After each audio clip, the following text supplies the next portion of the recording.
Welcome to Unite Planet. Our guest today is Sue Gaskell.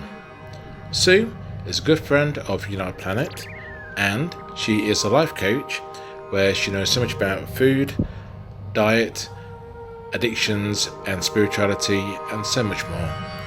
Sue has written quite a few books, and one of those includes Eating Your Words. And Sue's website is www.suesuniversityoflife.com. She's also found on Facebook and YouTube, where the links are below. And today's program is about spirituality. So sit back, relax, and enjoy the program. Thank you for watching.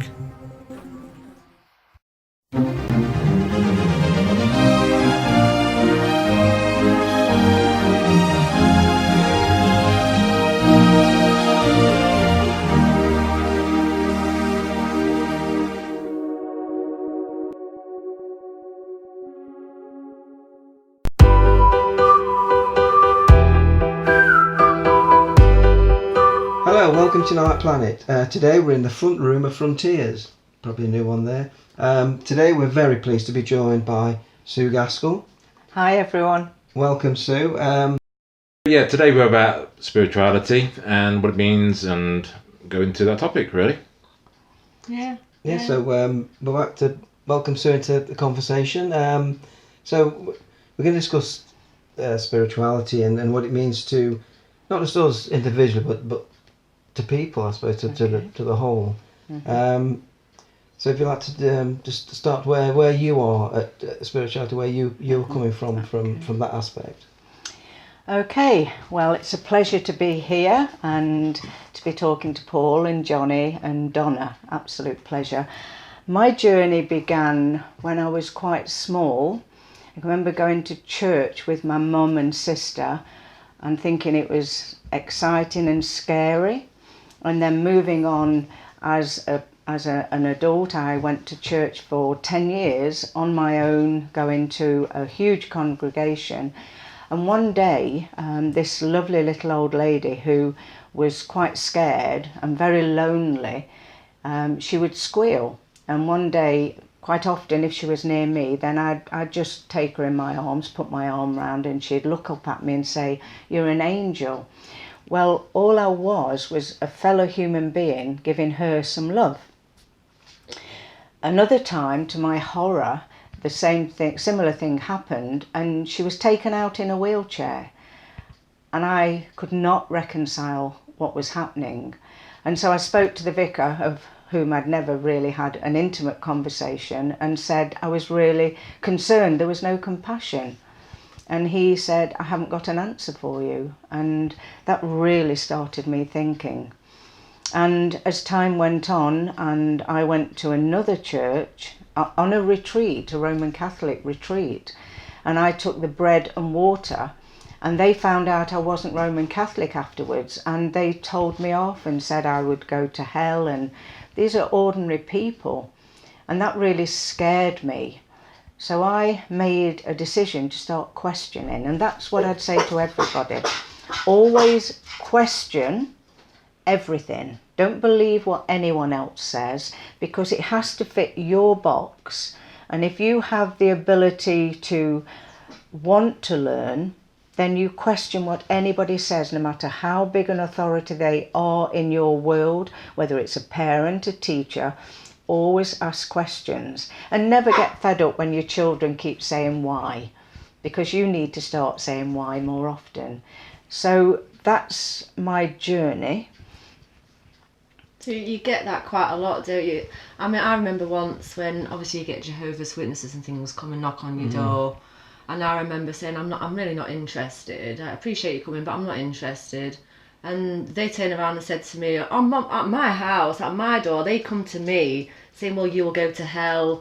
And all, like you said, like these, who are you to stand there and tell me? So it's quite, they're trying to scare you into doing something, and that's the difference, isn't it, between spirituality or you following this inner, whatever you want to call that, and then religions and... It's fear-based. Religion is fear-based. Yeah. That's it. Yeah. And I understand, as I'm sure we've all had the experience, and someone knocks at the door, and because I know people and why they follow that religion, they are doing that, giving you the word of God. Well, if somebody comes to my door and I'll say, tell them the truth, I might give them a minute or say I'm actually going out, and they'll leave a leaflet. And we might talk for a minute. And all I can say to them is, how can you believe and love unconditionally in someone who's going to punish you, hurt you and harm you? And that doesn't make sense to me. Neither does the Bible. The whole of the Old Testament is full of fear. And from my perspective, then anybody who believes and worships and loves and is terrified and punishes and thinks they're going to hell if they're not a good girl or boy is delusional. I really don't mind what anybody thinks. I do care. I don't mind, because you're entitled to your thoughts as I am mine. And so when I heard about a jealous God, that didn't make sense. So that's where my journey began. And I've been all over. I've been to all sorts of retreats and followed different spiritual guides and leaders. And that's when I knew that, and I do know, it's not an opinion, that we are pure loving energy, and that energy is spiritual. It's a spirituality that we all have. And man wanted to be in control. Man wanted to create the fear so that we would never be our own person, because we were given the opportunity to have choices. And if we don't know we have choices because we're fear-based, then how on earth are we going to move forward? That makes a lot of sense to me. Yeah. Well, I think anyway, it's like, it doesn't make sense anyway to be in that sort of fear, because we're all going to make mistakes growing up. So we're all going, but we learn and we grow. Yeah. So we can't be. How can the Bible say we're going to be punished? Because we're not. So we're going to be punished for making mistakes that we didn't know. We had to make those to get to the next part and learn. So it doesn't make sense when you really think about it anyway. Now we come on to common sense, and if it doesn't make sense to you, then you're not going to be able to sit comfortably with anything you do. And I know that if we change the word sin to dysfunctional, then we can all move forward. Because the word sin is in the Bible, which was a long time ago, and the Bible has some wonderful gifts for all of us. The Quran has wonderful gifts. So long as you are a true, from a place of love, Christian or Buddhist or whatever faith you follow. So how about we look at it this way? If you live a life from a place of love, our soul is the essence of who we are. So we have a soul, we come to earth, and we come to earth because we want to learn lessons in the human condition. So you have this soul, which is pure unconditional love. Then we are spirit in a physical body, and we have spirit all around us, the energy of people who have come to this earth, and I call it graduated to the next level, because there are so many dimensions to the universe and to the planet. So for me, if we change the word sin, because if we keep having to be forgiven, we go and sin again, and we know that we're going to be punished, then why even bother? Whereas if you know that we're dysfunctional, that we do make mistakes, and that we are forgiven because we are human, then we can actually learn to forgive ourselves, and we can learn to change our behaviour if it isn't loving. If you don't know that there is true love within every human being, then as soon as they do something that you don't agree with, you're going to judge them. It's not your place, it's not mine to judge somebody else. We don't even have to judge ourselves. It's just old dinosaurial language to me. What we have to do is be in a place where we accept and love who we are. And I don't mean love everything about us in a gooey way. I'm talking about accept that we're human and understand that in order to move forward, we have to learn to accept and love every part of who we are. Because a tree doesn't say, I don't like my trunk. A tree doesn't say, I don't like that leaf, let's get rid of it. It's part of the whole, and we need to feed ourselves from that place.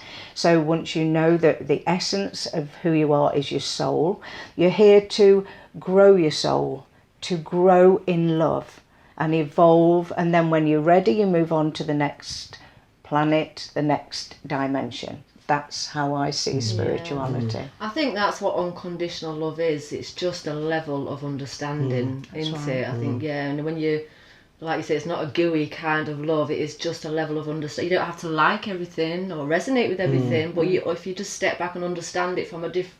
Yes. Yeah, that's unconditional love, I think. And in stepping back, and that's a really valid comment, you step back from the life that you live in. We're all so busy. It's a fast moving world, and this wonderful social media has created an adrenaline, a fix it, I want it now society. So there's no time or place where we stop. And if we could just stop and imagine there's a chair in the room and it's empty, and that on that chair is something called silence. And if you can introduce silence into your space and just take time out to quietly think and rest in the moment, you can actually understand and find out what's the next step. If you don't know and you're in your mindset, which is your programming, and you're anxious and scared and you don't know what to do, then all you have to do is take a few deep breaths and get into the space of unconditional love. In that place, you become aware. You're aware that your mind's trying to do silly things. You become aware whether you're thinking of something that's happened, something that's going to happen, or you can be in the moment and present. And when you're present, you become an automatic problem solver. You are rational, you're logical, and you're in adult. Because so often our programming, you see, and our emotional, psychological memory takes us into child mode where we're scared, takes us into parent mode where we are being told what to do with shoulds and can'ts. That's not us inquiring who we are. That's not leading us to the place we need to be. And once you're in this beautiful place, you can smile a lot. And so if you drop something, instead of saying, oh, is anybody looking? You literally smile and say, that's okay. That's an important thing. It's like you come back to the awareness thing. I think it's like I'm noticing lately people's automatic responses. So they're judging a situation, but they're automatically reacting. And it's like I say, it's programmed. So it's like what they've been told to believe. It's what's been passed down to them. So it's not actually their own thought. It's not actually their own judgment. And they're just automatically responding. And I notice that I can do that. I will have the thought of this automatic response, but because I'm aware more now, there's a pause. Like you said, there's a pause, and I think, oh, that's not even mine. So I'm gonna that's not my judgment, that's not mine. So that awareness and just stepping back. Respond reactionary, don't we? I'm noticing it so much, just like people's automatic responses, and I'm looking at it, I'm thinking that is not your actual true thought. That's somebody else's been put into you, and you just automatically reacting. And once you see that, and once you are in awareness, realizations are wonderful things. Then when you are more compassionate and kind to yourself, that brings out compassion, I think, doesn't it? Certainly does. It certainly does. And then when you see somebody misbehaving, instead of judging them, which is what we all are in danger of doing, we can see with compassion and learn to not judge. And we can see that person isn't being their true selves, which is pure love. They don't even know that exists because from childhood they've had it taken away from them. And then you can make a difference just by giving them a smile. Because you don't do that to get something back. You do that because you can. In awareness, every single gesture we do from a place of love and kindness is making a difference on this earth.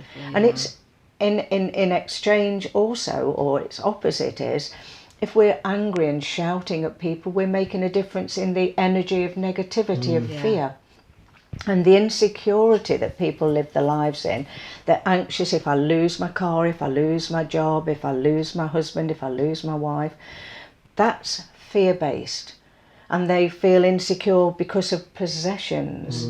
Whereas Attachments. if you own the fact that we are insecure, we don't know what's going to happen in a minute.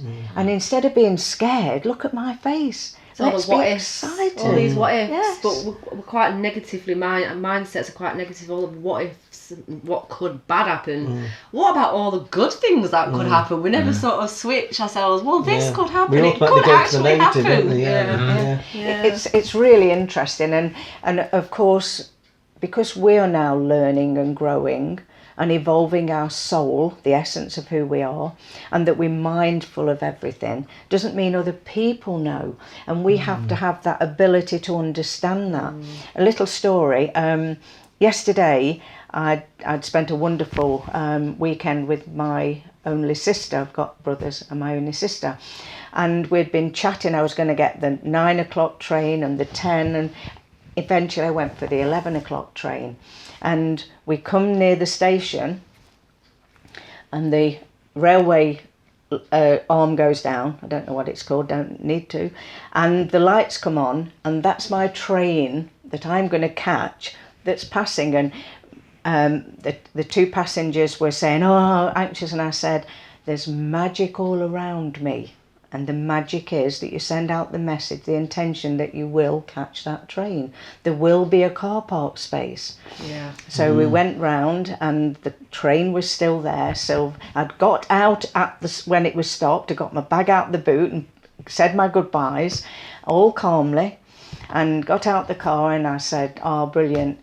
And I went through, and the door closed. That meant nobody can get on the train. So I just said to the driver, hi, see, hopeful with love. And he said, go to the end and you'll get on the train. Magic. It just worked out. just like everything Everything, does. Yes. the Yeah. universe is there waiting to Support give you It's everything you waiting want. to support That you. support. Yeah. And if you say, oh, I won't catch the train, oh, they don't want to catch the train. If you can grasp that, the spiritual energy all around, we're part of it. It's everywhere we go. Ask your spirit guides to guide you. Ask for guidance every day that what you do and how you behave is going to be for the greater good. And I think, like you said about the train, even if you didn't manage to get on that train, instead of sitting there thinking, oh, you could think, well, maybe there's a reason, and maybe you were supposed to meet somebody. There could be so many different reasons why that. So we automatically think, oh, this is happening to me, why me? But you don't realise the other doors that it's actually trying to open for you. So if you just spin, you the way you look at things. See, this conversation is a spinning off each other, isn't it lovely? Yeah. Because that's exactly it. Yeah. What I say is, nobody died. Just be more aware of our humanness. The world was here before we came. It'll be here when we leave. And we try and fit the world into our box instead of understanding we're just part of the whole. So if you don't catch that train, you can have a slight disappointment, human, normal, and then you can turn it around, which is what you say. Don't dwell in that. Don't dwell on that fear, that anxiety, and feed this part of you that absolutely ego loves you to be scared. It's the only time ego is around is when it needs to frighten you. So nobody's died. There's another train. Learn from it. Turn it around. Everything's there to teach us a lesson. There's no such thing as coincidence. And I've never been more aware as a person that this is where I'm meant to be. Yeah. I'm here now we're buddies for life. And everybody you meet, they will teach you something if you're ready. And I think if you're ready is the important thing. It is. Things seem to Yeah. come to you just when you're ready. Yeah. Definitely. So is there any other questions you'd like to ask me, or do you want me to just summarise, or anything else? Donna, lovely questions. You guys got anything? I mean, going back to the religion aspect of things, on a personal level, I remember I've always been before that searching for some, but I know now I wasn't looking in the right place. And Excellent. I think this is the big change with me, because I remember midnight or something. I went through this phase where I went to every church and just see if I can get something. Went through all of them, Yeah. and at the end of it, I felt that I didn't get what I thought I was going to get from it. I wasn't getting anything, so I was kind of left it, because I was thinking, well, maybe religion or spirituality isn't for me, but I wasn't looking at spirituality in the real essence of it. I was looking at the religion side. Yes. Because for me, when I look at religion now, it's the judgmental thing. It's an external thing. It's not, you're not looking at it the right way. And now I am, and now I'm getting spiritual. And now I understand that's the it. thing, though. And now you went, We feel this divine. Yeah. There's something inside that wants us to. So the first place you think, well, go to the church. Yeah, exactly. Well, that's how people used to be. it's I what think we're it's taught, changing now. Yeah. Yeah. And then that kind of traps you if you fall for it. Yeah. I sort of see our body as the church, Yes. the temple, Exactly, if you like, Yeah. and where we need to look is inside. Yes. And that to go to church where it's a warm, loving environment feeds our energy, and that's great.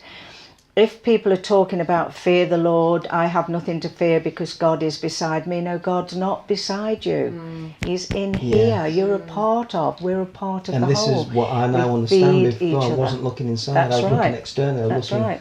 I was thinking, right, it's going to come to me. It's going to come from out there, Yes. here, and Yeah. it wasn't. That's what the No. church Yes, teaches you. it wasn't. Look, Yeah. Yeah. You're worshipping something on the outside when Yeah. you should be Yeah. worshipping And it's here. yourself. Yes. Yeah. Because God gave us the choice. He gave us this energy, he gave us life, and man created the fear. And if we look at nature and animals, they have intuition and instincts. yes. And their instincts are what guide them to alert them to any sort of healthy fear. And it's the same with us. And we're also always alerted thinking the worst thing in the world, I've not paid this bill. No, you just haven't paid the bill. Nobody dies. Just stay calm and learn and be logical. So I hope you've enjoyed our time together here on Unite Planet. For me, it's been incredibly revealing, and I'm sure, although I live in New Zealand, I'm sure we'll have many more times when we'll be able to get together, and maybe I can invite them over to my channel and they can come and talk to my viewers. And that's not my possessive, that's just what we say, it's ours. It's all ours. So it's been an absolute privilege to take part in this discussion. And please leave any comments because we love to hear from you. You are part of us and we're part of you. That's what love is. Bye for now.